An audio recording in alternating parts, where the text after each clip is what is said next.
Okay, welcome very much to Conversations, and welcome to in the audience. Our guest for this hour is Jerry Goralnick. He's an actor, and he's an activist, and he's a long-term associate with a major institution for which I have tremendous affection, being the Living Theater of Judith Malina and Julian Beck. And Jerry, welcome so very, very much to Conversations. Thank you.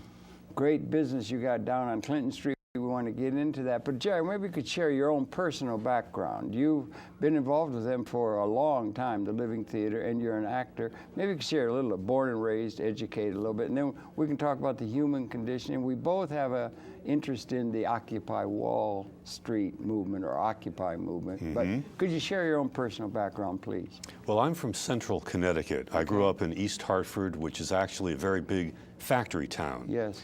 And I'm old enough to have seen the recession of the 1970s. I remember it. Where all the men who fought in World War II came home, were able to buy homes, and then they went to work in the factory. And then when they were about 55 years old, in the 70s, the factory shut down, and they were 10 years away from their retirement, wondering why the system failed them.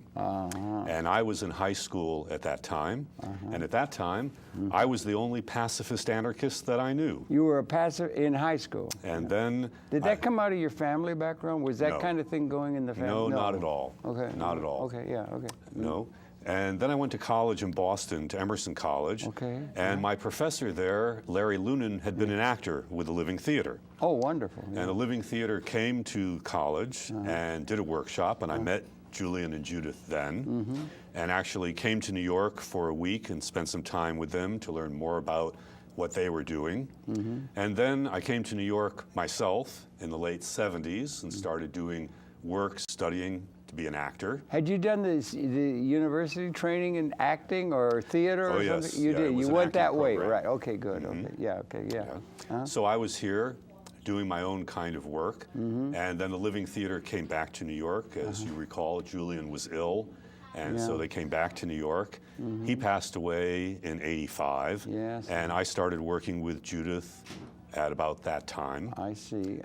So that's about 25 years of doing radical political theater here and in Europe. Had they done the Brig yet? Then they had, right? Because they Brig reprised that was all. done. Oh yeah, Brig was done in '61, and so that was the beginning of what we called the legendary period of the Living Theater through the '60s, when they did The Connection, The Brig, Frankenstein, and of course Paradise Now. Yes, right. And they would put that together. And theater is such an important part of the protest, or the seeking of justice is, I guess, one of the hallmarks of the Living Theater and much of the theatrical community. It seems to me it's part of the artistic community. Well, there's a great tradition of activist theater companies, and of course Judith came from the school of Erwin Piscator, who was Bertolt Brecht's director. Wow. Yeah. And of course, one of Piscator's main axioms was, if you don't have anything to say, then get off the stage and let someone who has something to say address the public. Yes, right. So you want to have your thing, what you're doing based in some, ontology or some reading of the human condition or something that presumably would involve justice. Well, of course. As Judith often says, and I think that's most of our experience, people who work in the Living Theater, we began as pacifists. And of course, pacifism is something that you have to practice every day. It's very hard. It's not a goal, it's a process. Right. And as we looked around at the various ways of organizing society, we decided that anarchism was the one way to organize society that would allow us to live a pacifist life. That's very interesting in itself. Murray Bookchin comes to mind when you think of anarchist writings and anarchist theorizing or something. He would have been one of the people who would be inspiring that attitude and action on the part of human beings, individually or collectively. Very much so. Some of the others that are in that tradition, if you could. I mean, Murray Bookchin is one. Are there others then that are part of that anarchist tradition? We have that cooperative in Spain, out of Barcelona, that I know is informed. Well, when the anarchists look at our tradition, Yes, during the Spanish Civil War, the city of Barcelona was organized under anarchist principles for 2 years. So a huge population was able to take care of itself with a non-hierarchical structure. Okay. And so anarchists often point to that as an example when people say, oh, it's not possible. In the Ukraine, during the Russian Revolution, the Ukraine was the breadbasket of Russia. Sure. And also was organized under anarchist principles for several years. Was it really? Yes. Was there a leader associated with that? Or, I mean, you say it's non-authoritarian or non-leadership, but There's always people who there's always inspire. somebody who inspire Of others. course. Yeah, that's right. Yeah. Of course. And now I wasn't aware of that. there's a in the great Ukraine. example here in the United States called the Rainbow Family Gathering. Oh yes, that's great. Well, that's coming out of Woodstock, and so I Well, associate it with Woodstock. Well, it's actually of itself been organized for the past 30 years or more. And one of Judith's children, her son Garrick, is one of the elders of the Rainbow Family. Right. And every year for a week, up to 30,000 people gather in a national forest with no hierarchical structure and no laws, no rules or regulations, and are able to take care of themselves. It's a fabulous experience. Yeah, it does. It resonates in my mind with Woodstock. I don't know. I don't want. It's none of my business. Were you at Woodstock? I wonder. I was 15 years old. Oh, you were 15. Yeah, So, I was no, there. I didn't go to Woodstock. And it really was an epiphany of that. The fences all came down. Everybody said everybody's going to starve. How can it possibly?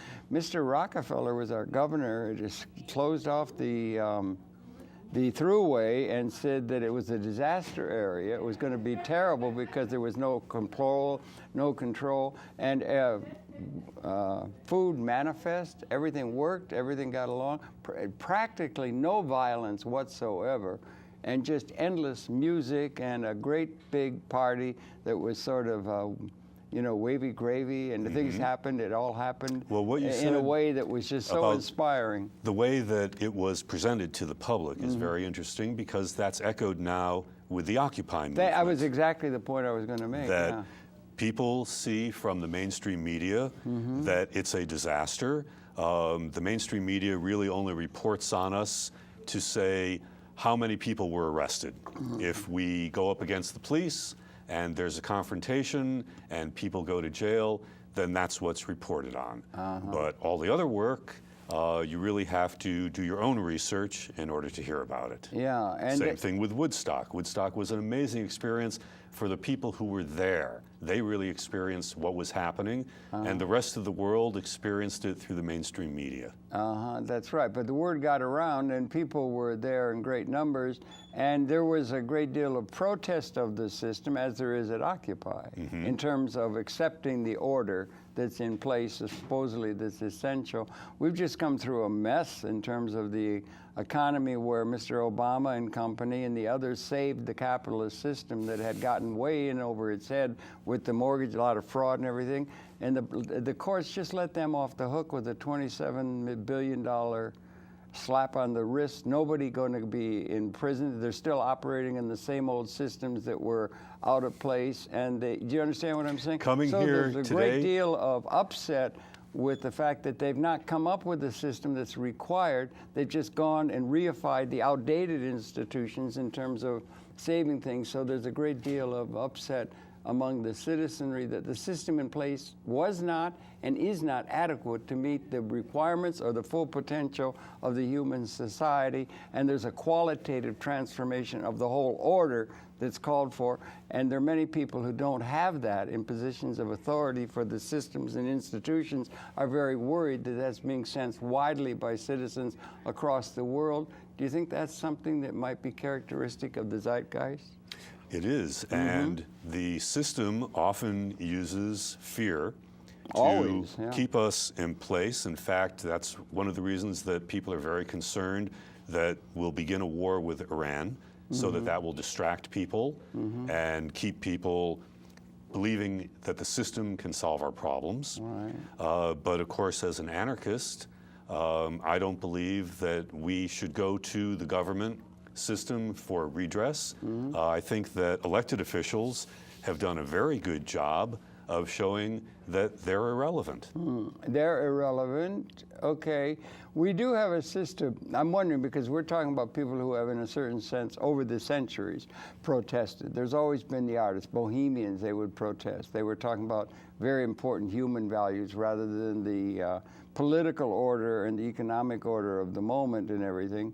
And you had a lot of, came out of mid-19th century revolutionary fervor, Karl Marx, and the left wing. And the socialist and the communist tradition is associated with the left wing. Sometimes people associate anarchism with the right wing, libertarian, freedom for some, freedom for the banks to take advantage of the people, the strong to rule over the weak.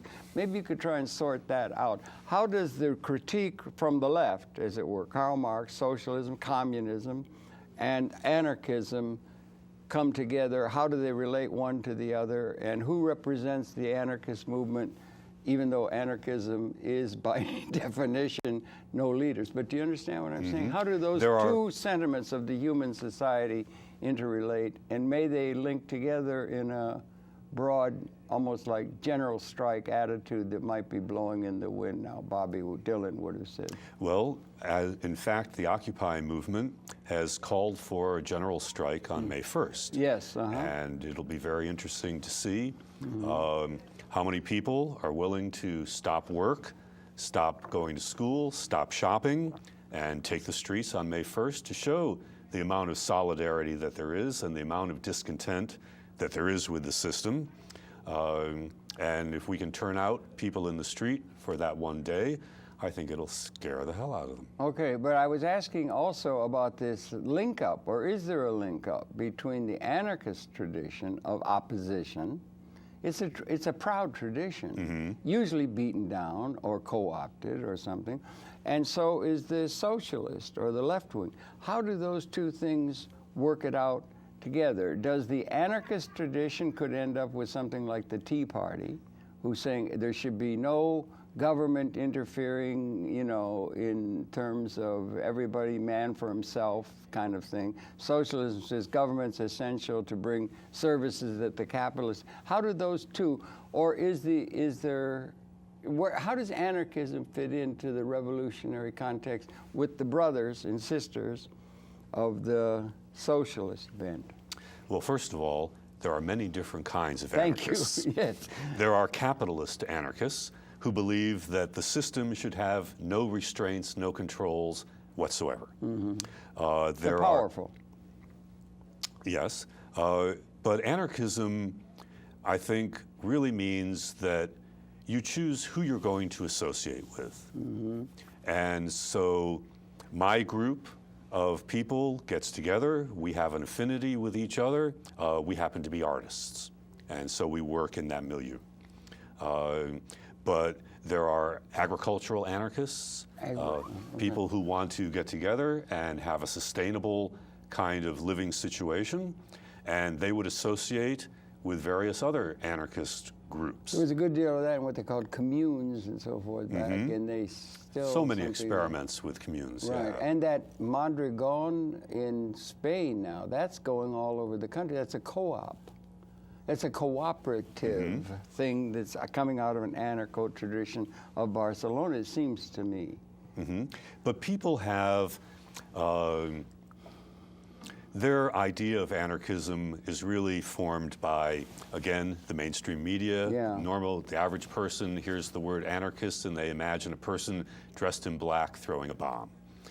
Right, and that's right. They used to have that back in the turn of the century. And the media has used the word anarchy when they mean political chaos. And anarchists understand that we need to be much more organized than a hierarchical system in order to make things work.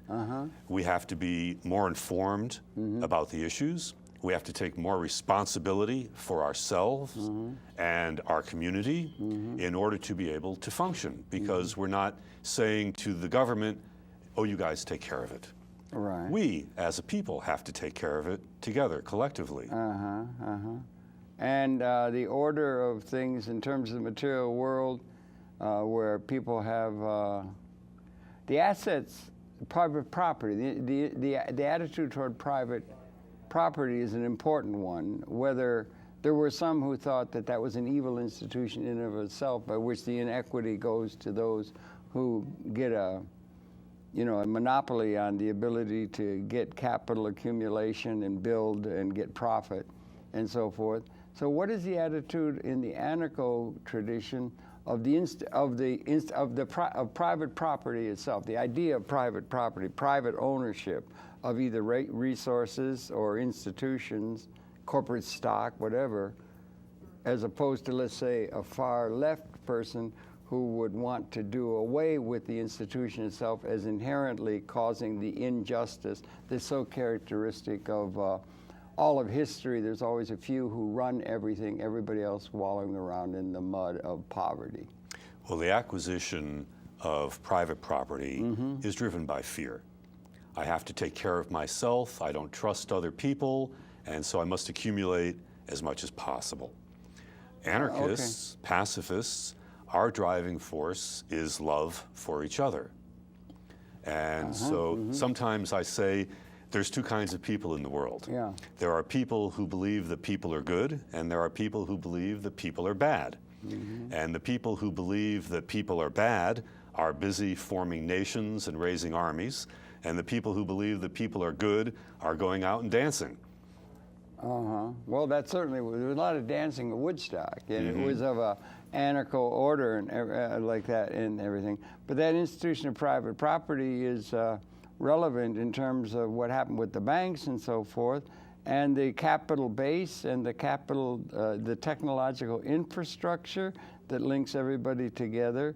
Most of those assets are increasingly, particularly with cybernation now, the extension of consciousness through technology is becoming really very much more relevant to production than it has been throughout all of the evolutionary process. We were embedded in nature, but we got who owns the capital assets gain income. And the capital assets are increasingly responsible for production in many instances, like if you see a combine moving across a Kansas field of 10,000 acres and it can harvest all millions of pounds or tons of grain with not even a driver, it's a little hard to see human being put input to that productive process, and the capital assets all owned by a tiny class who get overwhelmingly rich, and everybody else is supposed to be having a job somewhere within the economic order, by which income is distributed almost only by payments for employment upon the estate, where all the capital assets are owned by a tiny plutocratic class in every political entity in the world. How do we deal with that inequity that's inherent to the inherited system? Well, one of the intellectual precursors of the living theater was the theatrical philosopher Antonin Artaud. And Artaud said that the problem with the world is that we don't feel. We don't really feel. Okay. Because if we did feel, we would feel the pain of the world. And that pain would be so great that we would have to stop it. That's the world of humanity, yes, or the world writ large? The world of humanity and the world at large. We buy into the system because we're bombarded with fear to believe that this is the best way that we should be organized, and we're afraid for ourselves. And our kind, and our educational, progeny, our educational system. It's interesting because there's such a fight now, particularly here in New York, but also in the country about, we have to provide education for our children. However, I experienced an American education, and I have to say that it's not the best. Sorry. Yes. Yeah, it's all authoritarian, isn't it? But the main problem is that we're not taught how to use our minds. Not critical thinking. Or problem solving, or really just how the mind works. I mean, it's our greatest resource. Right. And so, and that has a lot to do with also Artaud's idea of being really able to feel. Empathy. Yes, Yeah. because we get so closed off. We're fragmented, we're isolated from each other. We're intimidated. We're Exactly. co-opted. Exactly. By those. Back to that, if I could, that thing about the fear of the system writ large. 99.99, I believe, percent of the species that have ever existed in an evolutionary process, of which we're a part, goes back 3.8 billion years that organic evolution began. We're culminating that. But 99.99, I believe is 99% of the species that have ever existed have gone extinct. And nature is not, or some trusting of nature has got to be modified in some way, because it seems to me like everything's eating everything else. And it's not some buttercup, beautiful thing. It's red in tooth and claw in terms of predators or survival of the fittest is part of a Darwinian view of things. So it would be from the standpoint of the antelope compared to the tiger that's eating him, and not seen as some beautiful order that we can accept, but that fear is part of something that was essential to survival of a genetic pool, it would seem to me. We were probably spending most of our time as a species running away from cats that were very much larger than us with big claws that ate us like rabbits with regularity. But then when we realized... So there was reason to have fear. When we realized that through mutual aid, we could work together. That's true. It's interesting that you mentioned the whole Darwinian idea, because at the same time as Darwin was doing his Origin of the Species, one of what I call the classical anarchists, Peter Kropotkin, was also a scientist and published his book, Mutual Aid, where his study of species showed that the most effective species practiced mutual aid, and that was why they were effective. That's interesting. And so, and this conversation continues to this day. Yeah, right. So that is something that we would do. Okay, yeah, that's something I suppose is just sort of looking at the human, the evolution. You said you were looking at a book now. You mentioned it. I think it might be worthwhile. You're in the process of reading it because Politics as if evolution matters. Because I'm thinking this program would have been preceded by one I did quite a long time ago with Isaac Asimov, the great polymath, who said that in evolutionary, we have to see the changes that Occupy is talking about and other things. Perhaps in a way it's a little difficult for people who are wanting to reify one political take on the human condition that they think can solve the problem if only they take over, or that kind of thing. But in evolutionary terms, that we may be coming, it's hard to get at because 10,000 generations, it's hard to get at. This may be the defining generation when we reach a point where our extended consciousness has delivered to us collectively weapons that can wipe out, apparently, since about 1970, the entire Homo sapiens species, an existential new reality and universe. And at the same time, we may have transcended, as Murray Bookchin and Buckminster Fullers have said, material scarcity as an ontologic reality at a level of capability. And these are two, we could either wipe out consciousness in its evolution or bring liberation in a way that's never been possible because we always were assuming there wasn't nearly enough. We may have transcended material scarcity at the level of capability, and there's nobody talking about that. But you've got a book that you recommend that talks about politics as evolution. Politics as if evolution mattered. Maybe you could mention that. Well, but I'd like to say something or about maybe not. The idea that we're at the pinnacle now, where you and I are sitting now, 300 years ago was ruled by a king. Yeah. Now we're no longer ruled by a king. Right. And so that's been a progression. And so there's no reason that 300 years from now, people will be sitting here living in mutual aid, without having to have hierarchical structures, without having to have the amount of fear that we had when we were pre-scarcity. Now that we're post-scarcity. Well, that's a big assumption. Nobody ever says that. No, if you say it real and you measure it and you get algorithms and things to measure it, it's really true that there was a qualitative transformation, not a little change in tax rate or some political context or something, little change like his history, but that it's a qualitative, existential new reality that's resonatingly there and is never mentioned. When you say post-scarcity, that just invalidates virtually every institution that exists within the human context. Now, we have... If you understand what I'm saying. Yes, we have the ability to provide food, clothing, shelter, and medical care for everyone. No, more than that. Transcend scarcity of knowledge, of learning. It's like, that's why evolution, we're coming to a punctuated equilibrium. A new relationship in the universe is not characteristic of all human existence.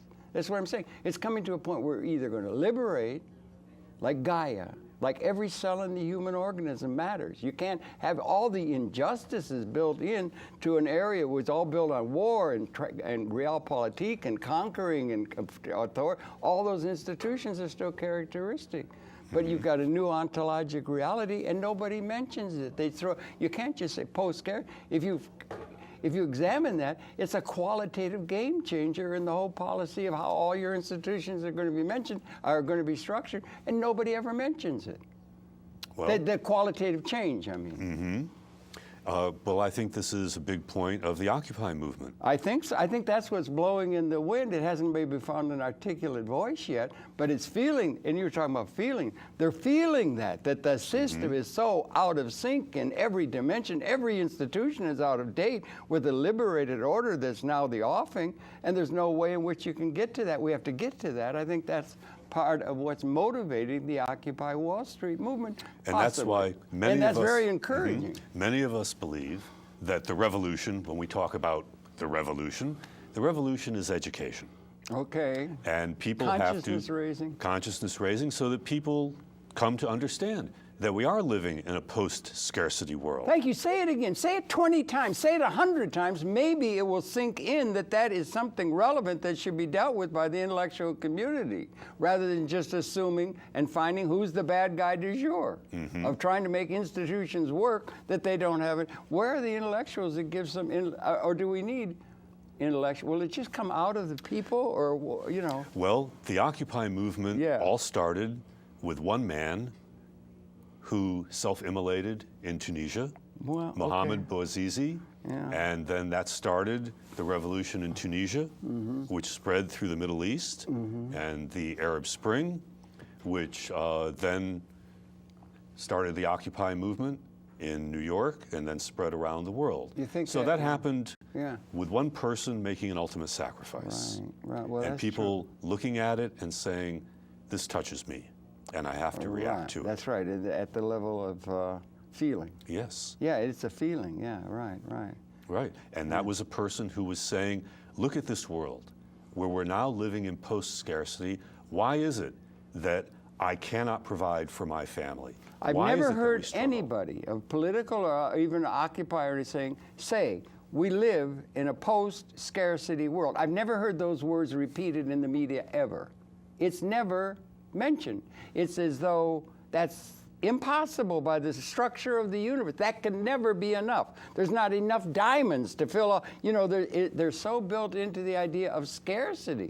There's not enough, and that's been operative for 200,000 years. Well, this goes back to the whole use of fear to control the population. By authority figures. Of course. And reifying authoritarian institutions. Of course. And that's what we're up against. But the idea of something other than, we do have the option of unleashing the ungodly weapons that could wipe out the species. So we can annihilate the entire evolutionary process.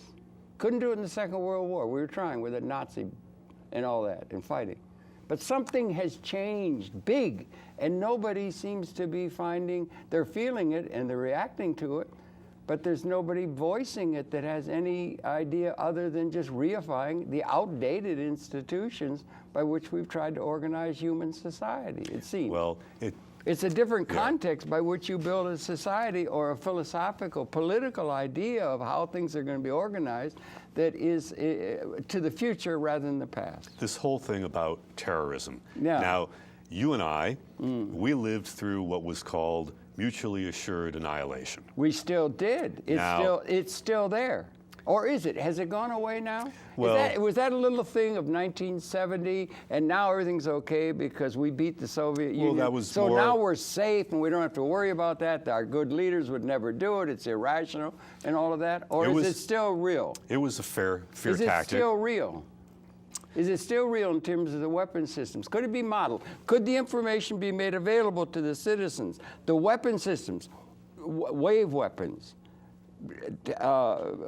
germ weapons, the weapons. They've not done any. The leading edge of research of all the political entities, the weapon systems to get advantage over the other person so you can conquer and intimidate them. Realpolitik is still operative, is it not, in the political order? Well, nature... So do you think that the research facilities have made it so that we're now safe as we were incubating and we didn't have the ability to destroy evolution that was characteristic of a certain point around 1970? The modeling shows certainly it was. But now it's okay because we're in control or something? You think we're safe from that now? Or do you think that's still part of the equation? Yeah, that's not my point. My point is that kids today don't know what terror is. When I was doing duck and cover when I was in elementary school, I remember. Now that was real terror. Yeah, it was, yeah. And this is going to continue. Are we creating biological menaces? I don't know, the Spanish flu after World War II. It was horrible. 1918, it was horrible. 50 million people. Yeah. And so now, of course, we have much greater population. We're able to take a bigger hit. Are we on the brink of destroying ourselves? I think that in every time period, we've always had that possibility. No, we didn't have that possibility at the time of Rome. They could destroy the tribe in the other village. We didn't have it at the time of kings. They could describe and win. They can fight. I've just been reading The Art of War about the Chinese. They got a lot of tradition there about how you fight and win and conquer. And we've had that, but we've never had it at the level of destroying the Homo sapiens species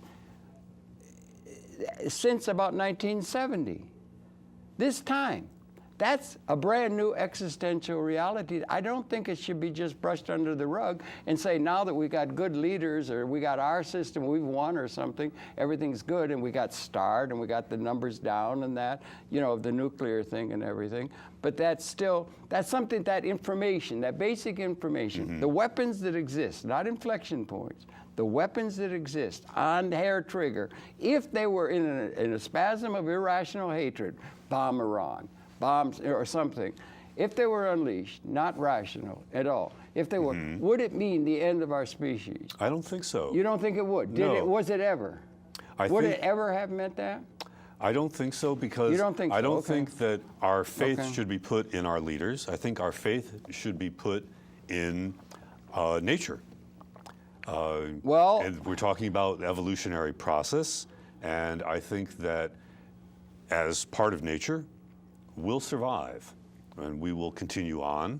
Well, that's it. That's encouraging. If that's okay, we can drift along. I mean, we got time. Maybe you're right. That would be the attitude people want to assume, and everything. But I don't think it's okay. I guess we differ, and that's okay. Things differ, and it's much easier. It's harder for people to think about a qualitative change, because then you can just deal with the inherited institutions. And I think it's important that opinion and that would stay be out there. That would be called reasonable. And to put these things forth are called unreasonable. Well, what you're talking about... Because our leaders would never do that or something, And what you're talking about can paralyze us. And we don't want to be paralyzed. We want to have an understanding and a faith that we will continue. And we want to work towards, as we talked about, educating ourselves in a real way, so that we're able to use our minds. I mean, what's going to save the world or the human species is the human imagination. Okay, now are we ever going to get the human imagination out of its funk to accepting all the authoritarian, unjust systems that exist? What I'm saying is you almost have to, okay, now I'm sorry, I just think you bring up the fact that I think those weapon systems, the modeling has shown that they would be able to kill every single human being. Okay? Now that's the leading edge of consciousness and evolution in the evolutionary process. They exist. Now, it doesn't, that there is not just theory of relativity or something. So that's a thing that you would then say, okay, what on this side is equally existentially significant to the fact, and that we get down, as Isaac Asimov says, this is the defining generation, not a bumbling through or struggling through or accepting or being co-opted or whatever to the old institutions. We are going to have to anchor to history, but you anchor to history and they just keep the old oppression in order every time. That's all they do. What's equally relevant existentially on the positive side, it's that transcendent material scarce. There is enough. There has not been enough. We had to, in order to win, in order for me to win, you had to lose. The whole thing, for 200,000 years, there's been a change. What you're trying to do is that there is a change at the level of extended consciousness and its capability. That's the point. You make the point. We're either going to blow up or liberate. We can annihilate or liberate the human society within an ecological context, and that's an order in which you can get in touch with the future. You need something to shake it up, like punctuated equilibrium, and just plain political thinking out of history is not adequate to what the future requires, is my suggestion. They won't come to it gradually. Well, there's one theory of social evolution that we advance when the people who are against the advancement die out. Well, okay. Well, that may be. Okay. So I'm sorry, I got off on a rant. But that book, you think that it's called Politics as Evolution? Or as if evolution mattered. As if evolution matters. We are part of an evolutionary order, right? Of course. Yeah. Of course. And we have to have great faith that we will continue, because if we allow ourselves to become paralyzed, if we buy into the fear... Don't keep saying that, please. Don't keep saying that by pointing out that reality is going to paralyze people. What it will do will incentivize them to look at the thing you say so simply. We've transcended scarcity. Now that's ontologic. That's not just we got now enough Wonder Bread, or we got enough butter, or we got enough this. It is a context of understanding. Every day comes a revolution in understanding. We have the genome, we have knowledge, we have this stuff coming. It's a whole other ontology or reality that you're going to have. Don't you understand? There's all this inertia within one context, and because we reach a point where we can destroy them, I mean, you can't just say, well, that's just going to make everybody fearful. Of course it will, but then that'll wake them up to the other side. I mean, I'm sorry, but there's a dialectic there. It's not just all fear that they will induce you to do that, because they can I'm sorry, but I think that's too easy. How are you going to get people to accept ever the idea there is enough? There's never been enough. There is now collectively enough for everybody. No woman has to let her children starve because there's no food. We can feed, we can take care of, we can educate, we can have liberation. Liberation at the end of a just system, rather than one where it's all based upon zero sum. I'm sorry, I shouldn't have gotten off on that. No, but it's quite all right. This is not your normal time. We're about to leave the womb, something that's going to shake people into thinking about things differently, both positively and negatively, in terms of the reality. Well, that may be. Maybe we're at the precipice of a great growing period. It's called punctuated equilibrium in evolutionary terms, when the new appears. We'll come into a new relationship in the universe. We've been going 4 million years ago, we were Australopithecine. Then came Homo habilis. Then came Homo sapien. Then there will become Homo sapiens something that is transcendent to all of our evolutionary experience, if we make it. and become liberated, and that may be the challenge before us. And we can't just drift. I'm sorry, but... well, we have a great experience going on right now. Okay, where Occupy Wall Street. People around the world are going out into the streets, and that's causing an opening of the discussion. And so we have a great tradition here in the United States of a nonviolent struggle in the civil rights Yeah, movement. I'm sorry, I got off on a rant. Okay, And yeah, right. so Dr. King said that there are 4 fronts in the fight for social justice. Okay, yeah. There's the streets, the media, the courts, and the legislature. Okay. And so the Occupy movement has done a very good job in the streets. And that has entered into the media, and the discussion has started to open up. It's been a little bit lack in the established media, as you will notice. The Occupy movement is what, 4, 5 months old? That's all, yeah. That's all. That's a very, very short time. And it's springtime in the Northern Hemisphere now, so it's starting to come. It's looking toward May 1, where they're going to really start making some trouble. And the legislation is getting more intimidating all the time.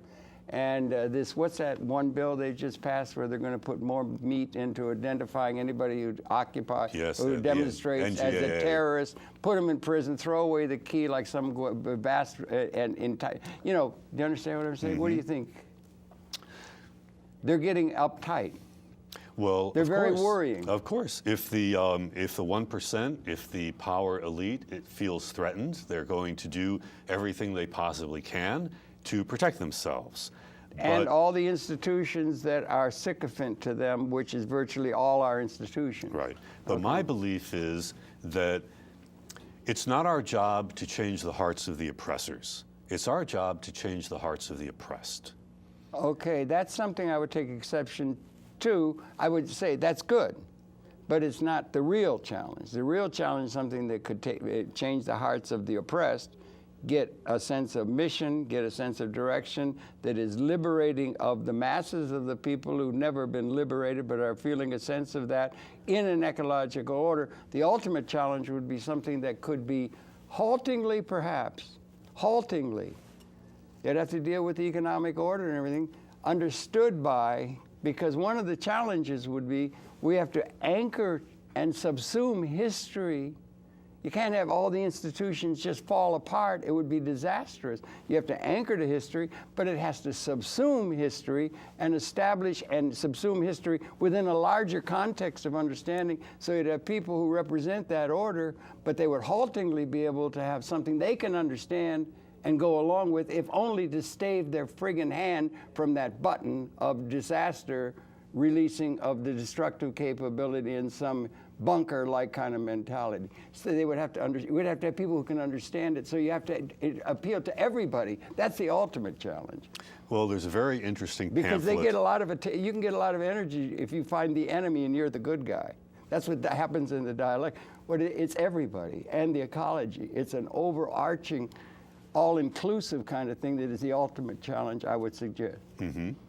There's a very interesting pamphlet called The Politics of Obedience. Okay. Now, that was written in 1550 by Etienne de la Boétie. Okay. And it was counter to Machiavelli. Oh, yeah. Machiavelli taught the prince how to control the people. He sure did. And The Politics of Obedience was teaching the people that they can control the prince, that people are oppressed because they allow themselves to be oppressed. Okay, yeah, now you're talking. Yeah, So yeah. we have to, this again is an an educational process. Right. People have to realize that we allow ourselves to be oppressed by the system, and that we have to find ways, and I suggest that pacifism and anarchism are these ways. Pacifism and anarchism with good ideas. Well, pacifism Alternative and anarchism ideas. are good ideas. Okay. None of these things exist in a vacuum. Right, They're okay. all interrelated. And so the experience of what it means daily, on a daily basis, to live as a pacifist, Yeah. you have to take into account, how do the apples get to market? Right. You know, the entire economic system. Right. How do we feed ourselves, take care of ourselves, how do we take care of each other? And so if we start there and we start to re-examine our systems, and if we agree that we're living in post-scarcity, Yeah, but do you so realize, it's possible. I understand, Jerry. Do you realize how significant that is? It's a huge We never leap. have. Never have. That's never been characteristic of the human condition in this collectivist, evolutionary sense until about 30 or 40 years. It's like Galileo was only let off the hook about 12 years ago from the being not the center of the universe by the Catholic Church because it messed, Hieronymus Bosch painting, it messed with people's sense of identity. People's senses of identity are all caught up in outdated institutions. Well, one of my heroes is Dorothy Day, Oh, yeah, one of the she's co-founders of the Catholic Worker movement. Right. She was wonderful, Dorothy said that she'd been a pacifist for decades, and she was aware of how slowly things change. Yeah, well. Great ideas come along, and they take a while to sink in and get traction. And we have to understand that. We can't change everything tomorrow. No, It's going to be a process. We can look at where we want to get to, and we can examine what are the steps. For example, I think one of the great things that we could do is instead of having representatives, we could have delegates. Now, our country is set up, we're all divided into congressional districts with about equal amount of population, and we elect a representative for 2 years who goes off, but they're free to do what they want. And then, if they don't do what we like, we don't elect them again. You can get some other person who won't do what we want. But if we send a delegate instead, Okay, the definition of a delegate is a person who goes and you tell them what you want them to do. Right. If they don't do it, you call them back and you send somebody else. That's a more participatory democracy. In fact. Yeah, right? In fact, of course. And so this would be a great step. Yeah, that would be. Now, we can't just decide tomorrow to do that. We have to figure out what the steps are in order to get there. Will it take us 10 years or 20 years to make that happen? I don't know. It's a very profound discussion. Well, why don't we make it 1,000? Then it'll give us lots of leeway. Just that, and if I may, women maybe are more attuned to it. But when you're talking in the way I'm trying to talk, or thinking, or what I think is inherent, and I'm glad I lived long enough to see this evolution, this Occupy Wall Street happen. It's like some miracle that they're really actually taking some sort of look at things. But you see it more like a gestation. And a gestation is something that's 22 months in an elephant, it's 9 months in a human being. And when you get to the end of that, there's a thing called a quickening. There's a quickening. There's evolutionary, it's steady state, something steady state, stays steady state, stays, and then there's a quickening, and then there's punctuated equilibrium, and when that happens, it happens very quickly. It happens all at once. It's like the birth of a child, the birth of a new being or something like that. But it has to go through those steps. But it's gone through 200,000 years of gestating. We've been gestating evolutionarily within a social order and everything with a system that is now showing signs that we're coming to the end of the viability of that. That's what is, so that the idea that we can wait another 20 years or 30 or 40 or 50 or 100 or 200 years or something seems to be, that's easy to accept because we look back. It's been thousands of years. But it may be that we're not got the luxury of doing that. We're coming to the end of a gestating period of 200,000 years, and it's time for this qualitative transformation to be realized. And it will be quickly, steady state. It's not steady, it's not, you understand? So, and I think this thing, they're going to have some explanation of what actually is going on comprehensively. It's not there. I mean, they're going to go, you can criticize every single institution and you can find all kinds of enemies because everybody's fighting and you can do all of that, but you got to find some sort of an intellectual understanding of what's going on, and it's not there. I'm suggesting, where is it? I mean, there's Fuller, there's a few people, Asimov, a few polymaths, a few people who think comprehensively, But it's all reductionist thinking. Everybody's specialized out, divide and conquer the intellectual community. The intellectual community is all specialized out. They're bought off by salaries and grants and things like that. So, you know, where are the comprehensive thinkers who are offering that idea of what's going on that isn't all caught up with an outdated dialectic Marxism or something? Well, there's a lot of people on the ground who are doing things. I see a lot of people being upset, but who's... No, they're not just being upset, they're doing things. For example, workers' collectives. Okay. Now, there's a fabulous movement that we're following now in Argentina. Yeah, that's where true. That's workers true. go into factories that are laying dormant, and they're saying, let's make the factory work. Yeah. And they're doing it. Fabulous example. And here in the United States, there are also factories, businesses that have been taken over by the workers. Where? There aren't a lot of them. They've done some because things there's a lot more repression here against that sort of thing. Yeah. But it is happening. And people are seeing it as a model that can work. The ownership, ESOPs, people own the corporations of which they're a part and so forth. Yeah, there is some of that. There was a lot. Russell Long got it. That's Louis Kelso, and some of that thinking. There is that. That's where they, instead of allowing the capital assets to be, they democratize ownership of capital formation as a way of distributing demand. Keynes says you're not going to have the ability to distribute demand by labor only, or the labor theory of value. It doesn't work, or it won't work. They're going to want to try and make it work. But the economic theory, okay, I'm sorry, yeah. You see some thought in the collectives that are being done? Of course. Community gardens and things. Cooperatives. Cooperatives. Not just food cooperatives, but daycare cooperatives, lots of other examples. Okay, that's good. People can get together and do that in their own situation, but the means of production are still owned by a tiny plutocratic class. Now, I mean, really, it's really getting more, it's more concentrated, the ownership of capital assets that produce the wealth is more concentrated than in 1789 France, in the United States. Right, but they still need us to do the work. Well, yes, but less so. But they still need us to do the work. Well, yeah, but... And if we decide that we're not going to do the work, then that will crumble. Well, that would bring some pressure. That would be like a general strike. If you could get a general strike.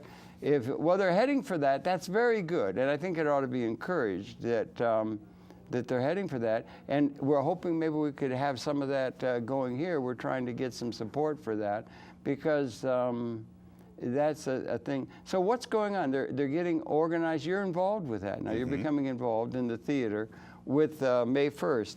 They're going to have demonstrations across the country of this Occupy sentiment, right? Yeah, good. All the occupies across the country have endorsed this idea. There's education going out now. People are going into the communities and talking to people about this idea. Of course, May Day has always been a big day for labor, right. although we haven't seen a great manifestation in decades here in New York. There's always been a May Day rally in Union Square.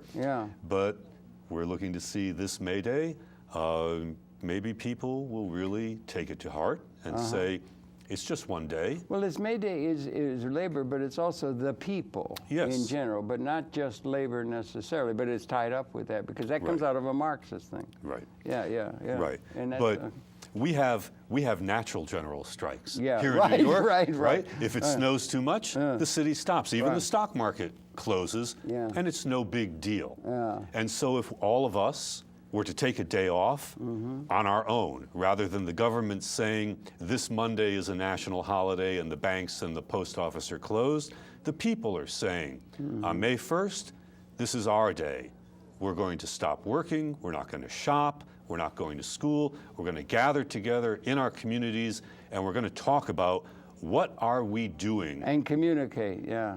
Exactly. And to address this inchoate thing that is blowing in the wind again, as they're saying. And that's a good thing, and we should be doing communicating, try to use public access. That's a voice of the people, by and large, rather than a bought and paid for by the corporate entities that buy and most of the, what do they call them, job creators? They've got all the assets. They create jobs for people, and the jobs are, they're not going to be able to distribute effective demand that way, Keynesian. They're not going to be able to do it, apparently. So you're going to have some other economic rationale.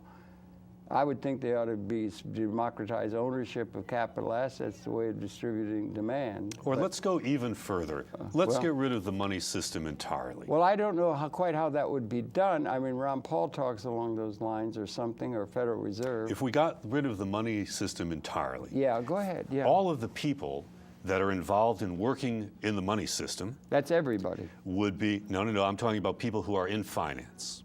Oh, Okay? well. Who are working in banks, who are working in insurance companies, who are working in the financial industry. Huge number of people. Yeah. If we were all instead involved in production, yes, then we'd only each have to probably work maybe 2 months out of the year in production. Yeah. We'd be able to produce everything that we need. This is an idea called participatory economics. that would be good. Yeah, yeah. Where people who live in an area, let's say a neighborhood or even smaller, because here in New York, we're so high density in our blocks. Yeah, yeah. You would get together a couple of times a year with the people in your block and decide what it is that you need for this year. Like Argentina. How many cars do we need? How many televisions do we need? How Yeah. much food do we need? And because there's no financial system anymore, we have a network in the United States of bank buildings. There's about 30,000 of them, all connected by computer. Yeah.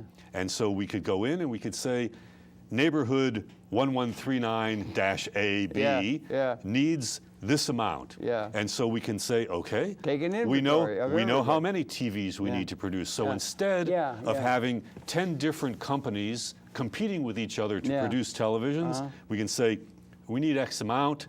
It's going to take us 7 months this year to produce that amount, and then we're done. Yeah, yeah.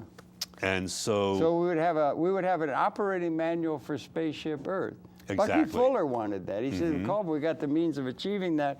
It's all there to be called for. And one of the problems in evolution or in any other trouble, Jerry, is there is this question of time.